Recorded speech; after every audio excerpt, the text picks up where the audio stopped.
Hey everybody, Scout Crafty here again, Mishmash Monday, but a very special Mishmash Monday. Today is our 4th of July Spectacular. And every year for the 4th of July, big celebration here in the States. You know, I don't have to go into what a fantastic holiday it is. However, I like to celebrate it my own way. And what I usually do is every year I try and make a patriotic themed tool. We actually had a couple contests doing that, and everybody seemed to enjoy it. So we have that. We have a bunch of things to get to. Let me show you first off some of the former tools that I did for today's holiday. Okay, this is actually the tool that started it all for me as far as doing the red, white, and blue theme. This here was a first project. This was a Hargrave. I love Hargrave body clamps. You see here 603, and it says 4 for the 4-inch. Hargrave, you can see here. And the body clamps, you can see where it says body clamp, they were known, Cincinnati Tool Company, they were known, body clamps were used because you can clamp them onto something and use these holes to pull it, whatever, and they were used for body shops, things like that. But what a great clamp. Just love the holes in it, the kind of look of it. And then I did it in red, white, and blue. But that's what started off. We also had challenges for clamps. I've done hatchets, I've done hammers, I've done all kinds of things in red, white, and blue. I think it was a couple of years ago. Was it last year or a couple of years ago? Then we did it again with the clamp. I did this one here. This is another red, white, and blue patriotic theme here. You can see the stars and the, another. This is just, fun. These, I don't use these. I got so many different clamps, but these make great wall hangers, and they just make me feel good every time I look at them. However, for today, we're going to do another red, white, and blue theme tool. But first, I gotta show you something really awesome. Okay, a while back, a good friend of the show by the name of Elaine Higgins from Texas, probably my favorites, Texas. You know how I love Texas. Big story behind that if you don't know about it, but I'm a big fan of Texas. Anyway, Elaine contacted me and she said, look, I got something from the bicentennial tool I'd like to send to the show. And so we corresponded. What a great lady. And so, okay, I got this box and I said, I'm going to hold off until the 4th, which is tomorrow. And I want to share with you what she sent. Check this out. Now, when you get west of the Mississippi, there isn't a lot of old tools floating around. Not like it is in the Northeast, where the mecca of old tools. So I was shocked to see this in the box that she sent. And check this out. Do you see what this is? This is a tin box that hacksaws would come in. You can see here, this had a half gross, a gross being 144. So this had a half gross of hacksaw blades, how they used to come in this beautiful tin box from Middletown, New York, which is where I stop on my way up to go up to my property all the time. Beautiful place, Middletown. And you can see it's the Star Hacksaw Company. And these were 10-inch. Now, you don't see too many 10-inch hacksaws made today, although they were very popular years ago. It's hard to find 10-inch blades today, and a lot of people, sit there and they have hacksaw frames without the blade because these are kind of hard to find. Now, you can see here it tells you how many teeth per inch and the size and what you should use it for. And it's just fantastic, when tin boxes were made and they had all kinds of information. Now you're lucky you get it in a clamshell package, and you should be happy that it's you're getting that, right? But wasn't that beautiful? Nice metal box. So that's number one. Then she sent a assortment of mesquite. Now, some of you people like Ben Mole or whatever out in Texas might know what mesquite is, or here in the Northeast, we never see this wood. And this is a super hard wood. One of the hardest woods here in the United States. And the mesquite tree is kind of a weird tree. It's got big thorns on it, and it's kind of a ominous looking tree. But look at the beautiful, this is like a part of a burl. And look at the grain on this. So I've never worked with mesquite, but listen to how hard it's harder, almost twice as hard as oak and maple. So for you guys here in the Northeast, you know what that is. And listen to this. You can hear that. This thing is like, You know, I've worked with lignin, vite, and other hardwood. This thing is super, super hard. So I'm looking forward to doing something with this, turning and making something. But it is hard, but just absolutely beautiful. Very stable wood. Very interesting. Never knew anything about it. And the funny thing is that Elaine sent these salt and pepper shakers, which are beautiful, from Norway. And she sent these over, and they were in a box. And look at the box that it was in. So I knew as soon as she sent this over that she was a woodworker. And she is. She's an accomplished woodworker. And anybody that uses Lee Nielsen tools definitely does some serious woodwork. So this is great. Love it. Can't wait to do something with this. Okay, so here is the bicentennial tool that Elaine sent over that she thought we would like to see. And God, I'm telling you, this is... And you know, a lot of you were here from my video, Confessions of a Hammerholic, and I have a respectable hammer collection, but I never even knew about this. Look at this. This is a Vaughan. 1976, they were celebrating their 100th anniversary, which for us was the 200th anniversary of our country, the bicentennial. And you might remember what we, you know, the kind of fun we had back in 1976. Well, let's check out the hammer that they put out. Look at that. Is that not beautiful? And you know what's so funny? It's such a simple design. A red head, a blue handle, white in the middle. I don't know why we haven't done this before, you know. And just look at this beautiful Vaughan makes fantastic hammers, as you know. I have a bunch of Vaughan hammers. First of all, every Vaughan hammer I have never loosened up. Okay, I'm going to say that again. Every Vaughan hammer, wood handle hammer, never did I have a loose handle. They have a way of putting their handles on and pressing it on and wedging it that it just doesn't lose. And they have the right wood, seasoned at the right time.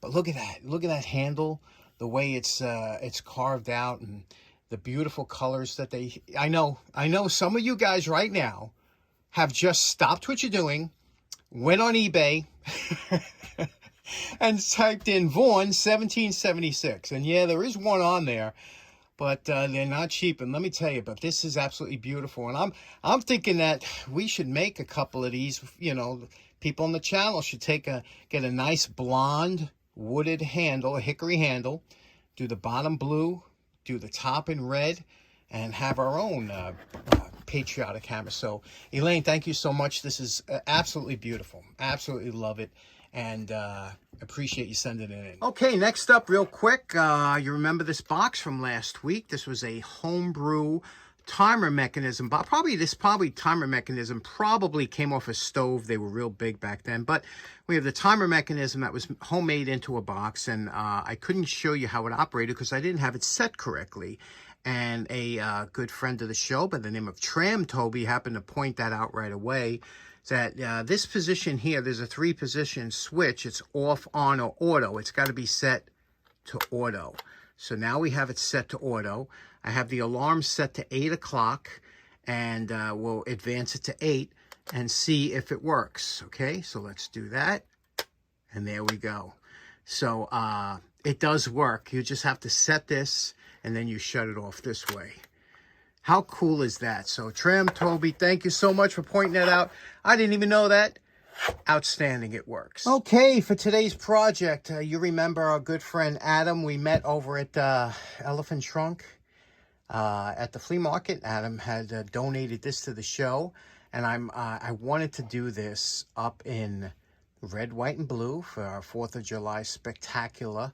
And I've been holding on to this, and I'm really psyched to do this. This here is a Craftsman pipe wrench. You don't usually see these two of them. I always thought they were really nice. I always thought they dropped the ball with what they could have done with colors on this wrench to sell more. But either way, couple things. Take a look at what it looks like. You know, this is not a difficult restoration. It's in great shape. There's some kind of brass pin through the split pin in there. I don't know what that's all about. We'll punch that out. We'll take it apart. It's a little rusty. We'll dip it in some Evaporust, clean it up. Let's get right to this. Looks like a lot of fun. This is after the Evaporust soak, and the beauty of this project, there's only 3 pieces, but getting the colors where you want to put them is going to be. So anyway, let's take it to the wire brush now and then clean it up a little bit, and I'll show you what my idea is. Okay, next, I want to do a real quick talk on burnout rate. Now, if you're a restorer and you like to do maybe one tool a month or something, you could go nuts on every tool because you're only doing once a month, you know. But when you want to pump out a lot of tools, you got to know when it's too much or too little. And I'll give you an example with this. This is a perfect example of a wrench that, now, you see that there's some gray paint that's left over from the factory, that gray. And that's perfectly fine. You leave that there. What you want to get rid of is the rust. We're going to get rid of all the rust. We're going to clean it up. And then we're going to prime it and paint it. Now, a lot of times you say, well, you want to get all that old paint off. There's no reason. If the wire brush don't take it off, that means it was a solid paint. And if there's no rust underneath, that's fine. So in a case like this, we went in there with the Dremel. And we got everything out. And the same thing with taking this drawer off. There's no reason to take this off. It's solid. A lot of times you take these off, you're going to put them back on. It's never quite the solid. It's never seated. You know, if there's no problems or anything, don't create any for yourself. And I know some of you old timers are laughing. The old saying goes, if it's not broke, don't fix it. Here we go. We took off all the, again, loose paint. If it comes off, rust, take it off.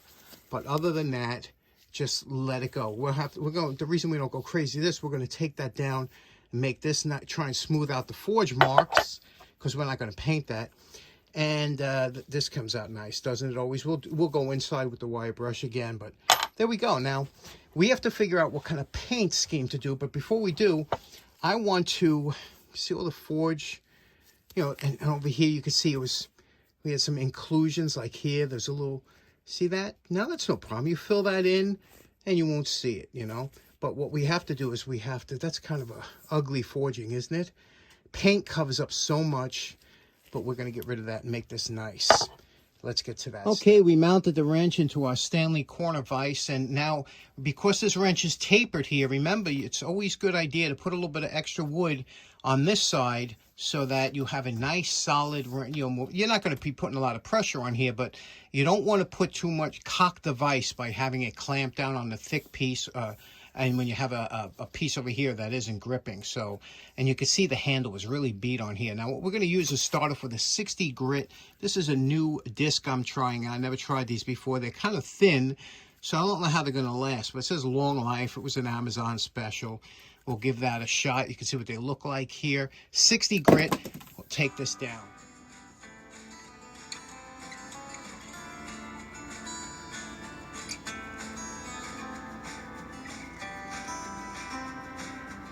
It's always a good idea to stop every few minutes and evaluate your work and make sure, see what you're missing, look at it in different light. Here you can see we're going to be rounding those edges over. The handles are coming out very good. We got rid of most of the include. Now the letters we're going to have to go over so they pop.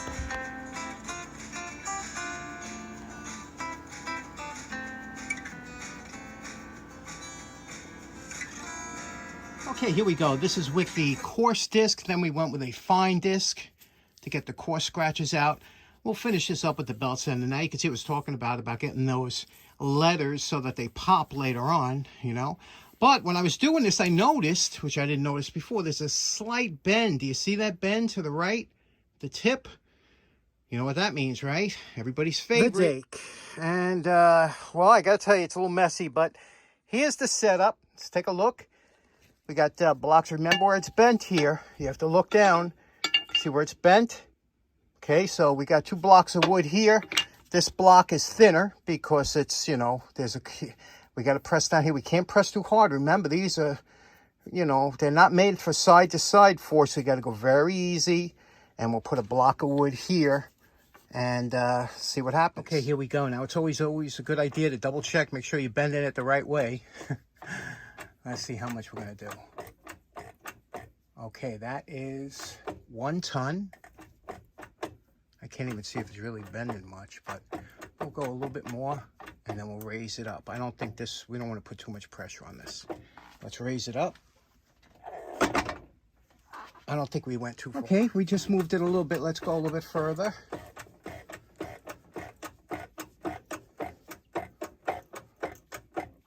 All right. Hardly any pressure on here, but we're up to about 1.5 tons. Okay. I'm always waiting to hear that ping it and see it snap in half. One more time. Take this to 2 tons.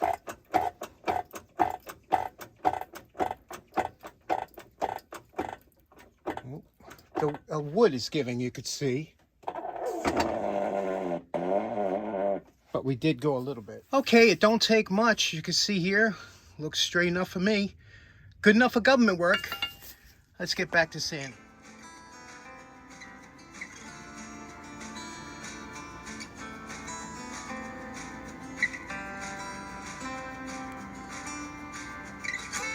Okay, we're calling this done for today. Now what we got to do is we have to prime the areas that we're going to paint.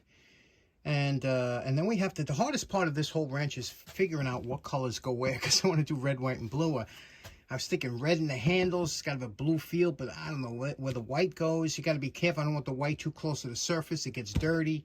You know what I mean? There's a few things to think about, but I did want to leave all of this on the outside shiny that, you know, just the color is an accent, you know? I mean, it has such nice lines, this wrench. It don't get the credit it deserves. It's a beautiful wrench. The colors can make or break it, you know, or lack of thereof. They spray painted this whole thing in that bluish green or whatever. It was just horrible. Why would you do that? You got these beautiful accents here, and so I got to think that out. So we're doing good so far. Let's come back tomorrow. We're going to prime it up and we'll get started. Okay, you know my favorite part. Remember what Adam's Craftsman wrench looked like before we started. And we're calling this project done. This one here is, this is kind of just what I wanted. Now I remember, I think Big Vic did one in red, white, and blue. And that's what inspired me to do this one in that color. And this wrench is such a fantastic wrench to do in colors because there's so many different ways you could do it. But, here we go, the red, white, and blue, and remember what the back looked like. Remember it was all banged up, and we cleaned up, and look at that. Look what we did here. Everything is nice, and now this one here, it looks like there's probably could be a washer between there. I never seen one with it. I mean, it's very smooth now. We have this very smooth, but, you know, it's got a lot of play to it, you know, which is, I guess, indicative of this type of wrenches. But here we go, Craftsman. Made in the USA, red, white, and blue. What do you think? Just love this wrench. You know, it's a great show wrench. The rigids are much better for plumbers. That's why these didn't last too long. I think they had an inherent weakness. Every one I've seen had a bend to it on the side here, including this one, which we straightened out. But other than that, I mean, that's just a pretty wrench, isn't it? When Craftsman was coming out with all different ways to come out with different styles to try and get people to buy their tools. So this one's in the can. What do you think of this? So there we go. 4th of July spectacular. Special thanks going out to Adam for that beautiful wrench that we just did. I really appreciate that. Hope to see you soon at Elephant Trunk. And also to Elaine for that absolutely phenomenal hammer that I didn't even know existed. Thank you so much for that. And I hope you all have a fantastic 4th of July holiday and enjoy it because it's such a great holiday. Thanks so much for tuning in. See you again on Wednesday. Take care now. Bye-bye.